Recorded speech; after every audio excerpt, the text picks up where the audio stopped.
In the first term of your administration, you pledged the same, that you are going to deal with agriculture, you're going to support farmers, and that's when the first fertilizer subsidy was rolled in before it was embroiled in scandal. And you'd also promised the Galan Kulalu project. When you say today that the food security aspect of the Big Four agenda was sabotaged, what exactly do you mean? What failed in the Big Four agenda with regards to food security? Precisely that. It was sabotaged. By who and how? Because you know as well as I do that we never got to implement that plan. Immediately, we changed course, and the whole Big Four plan was shelved. And we went on a tangent because of the handshake equation. We went to handshake, to BBI, and the rest is history. We didn't get the time to do what we had promised the people of Kenya to do. In fact, immediately thereafter, I tried, like has been tradition for me, to support my boss.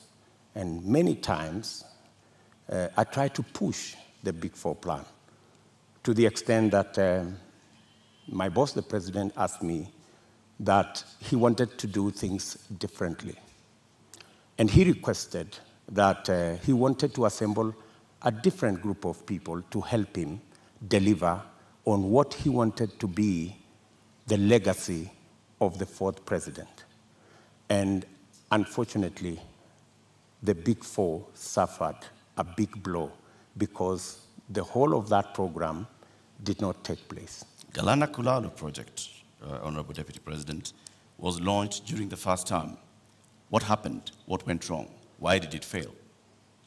The Galan Kulalu project was conceived. In fact, what happened is the first 10,000, the pilot on the first 10,000 program took place. In fact, the first harvest of maize in that program came into being.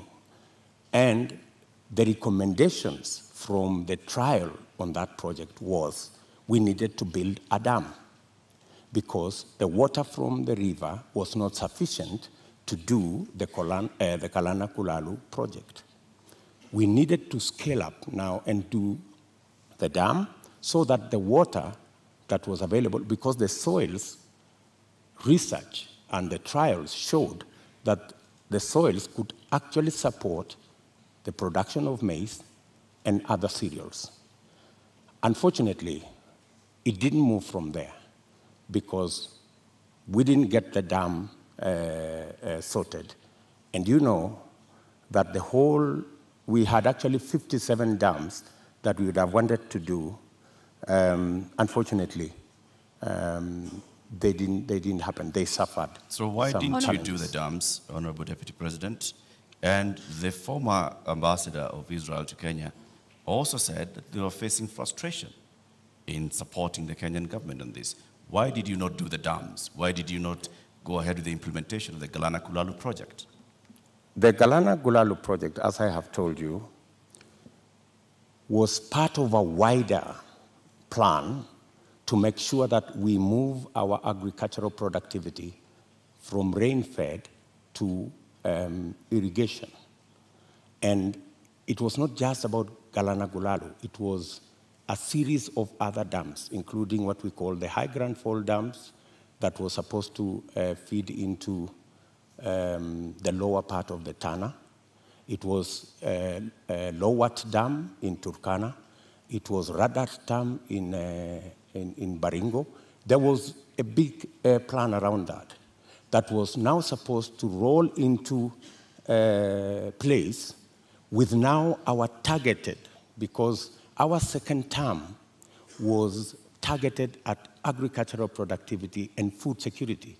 And we had now made it the deliverable for our second term. And as I have told you, our second-term program ran into headwinds.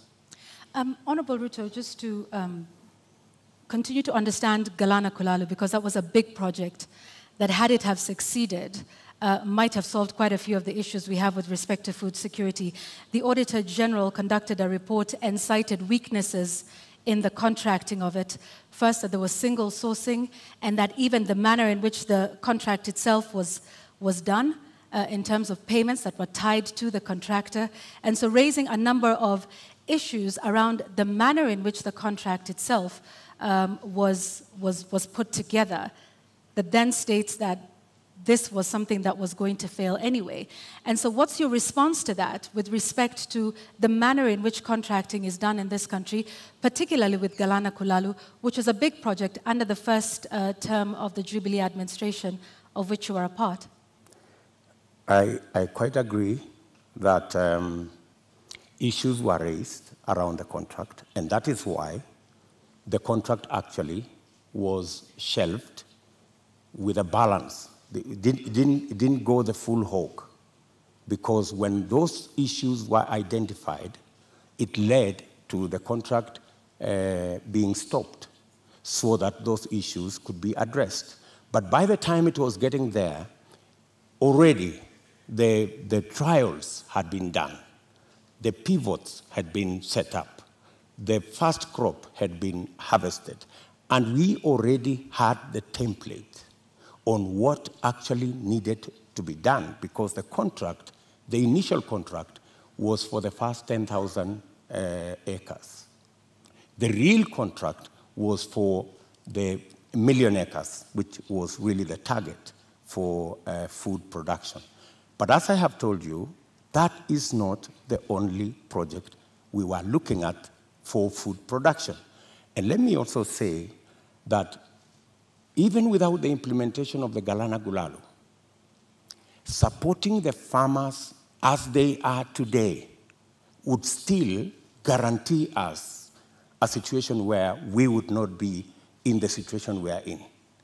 Today, for the first time in Kenya, the price of unga has gone to 230 in some cases. It's never been that bad.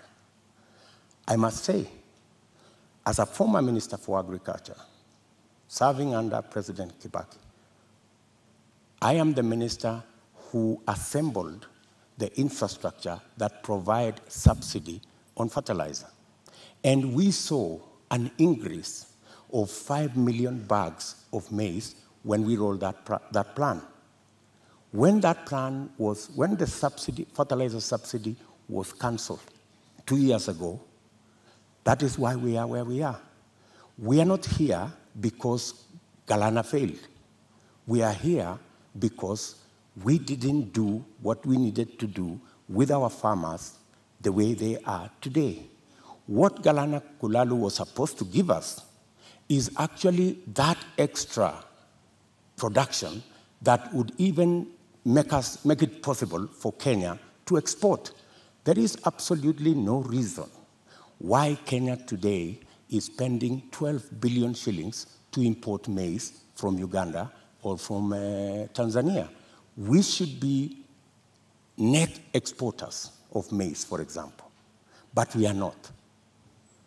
And the reason why we are not is because our agricultural sector is undercapitalized. We have removed the support that farmers always had. And that is why, for the first time, because of the things we didn't do, because of the removal of the fertilizer subsidy, for the first time, the price of unga has gone to 230. Honorable Deputy President, you say that a lot was done in the first term, and that